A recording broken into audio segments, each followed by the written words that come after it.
Hey guys, church, what's happening? It's Pastor Tim, and I get to continue the thread in our Devos of all things new. Now, I had a passage assigned to me, and it's a unique passage, and it's in Romans chapter 5, verse 18. And what the author, or the Apostle Paul, he starts to talk about, or has been, I should, talking about Adam. Yeah, Adam, like way back in Genesis, right? Like Adam at the very beginning, chapter 1 in Genesis. And it's this idea that when Adam and Eve, when they were created, there was this time where they were in perfect unison. They were in community with God because sin had not yet entered the world. But as we follow Adam and Eve's life, we find out very quickly that there was a time where the enemy, right, Satan, he tricks them. And he gets them to actually do the very thing that God asked them not to do.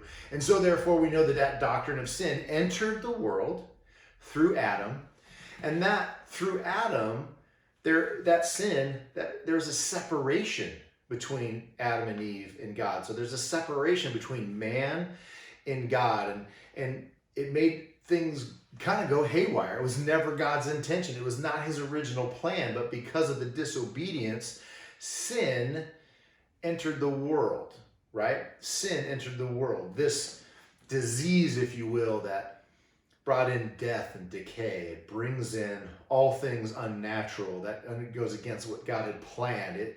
It brings in, and most importantly, this thing for all people born into sin, which is everybody since that moment in the garden. We have a sin nature, and therefore because of that sin, we're automatically separated from God. So by the very actions of one man, every person for the history of the world will be separated from God. But by the actions of another man, we can then be reunited and be together with God. You see, because of the sin of one man, Adam, condemnation entered human race. But because of the righteous action of one man, Jesus, now we have available to us justification, not condemnation, but justification, being made right with God. And so here's what the Apostle Paul writes in Romans chapter 5, verse 18. He says, yes, because he'd already been kind of talking about this idea of Adam and sin coming into the world through Adam. He said, yes, Adam's one sin brings condemnation for everyone. See, no one is immune to sin. Nobody can lead a good life or do things well enough to where there is no sin in their life. And if someone thinks that, well, they're fooling themselves. They're fools. I'm just going to be honest. Because that's what the Bible teaches. And that is what Paul is reiterating. He says, yes, Adam's one sin brings condemnation to everyone. But Christ's one act of righteousness brings a right relationship with God and new life for everyone. I love that idea where it says, a new life, being made new, all things made new. See, that sin so many years ago entered the world, and that's the condition in which we enter as the human race. But through Christ, one man's actions, we are justified. We are made new, and it says we are now in right relationship with God.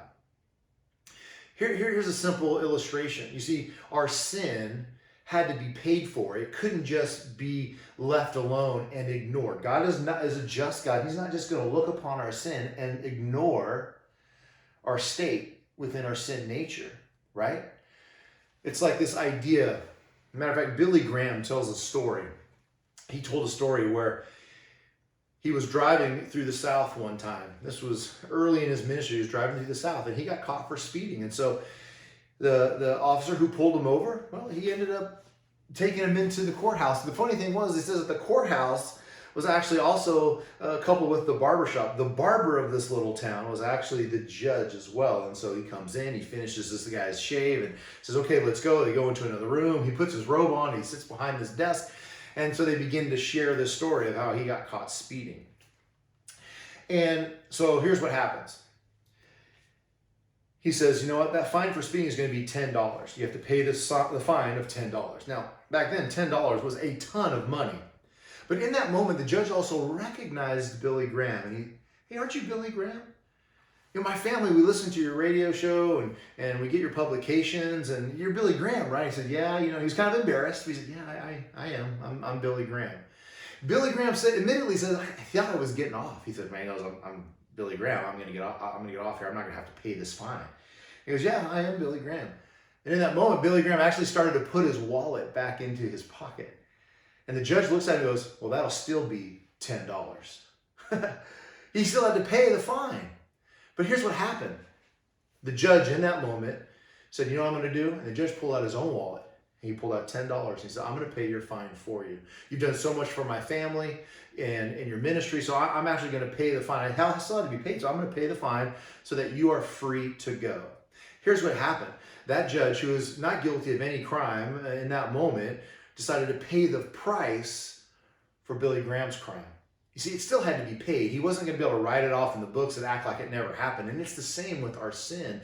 God can't ignore our sin, but from the actions, the righteous actions of one man, Jesus, said, look, we know you have this sin, and guess what? I'm going to pay for that sin. I'm going to cover that sin so that you can be in right relationship. Because you know what?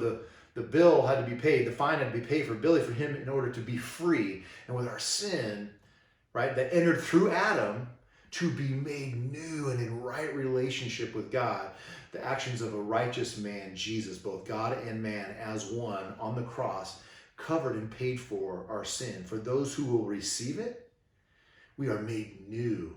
And we can be in right relationship. That's what Romans 5:18 says, that we can be made new. We're in right relationship with God through the actions of Christ.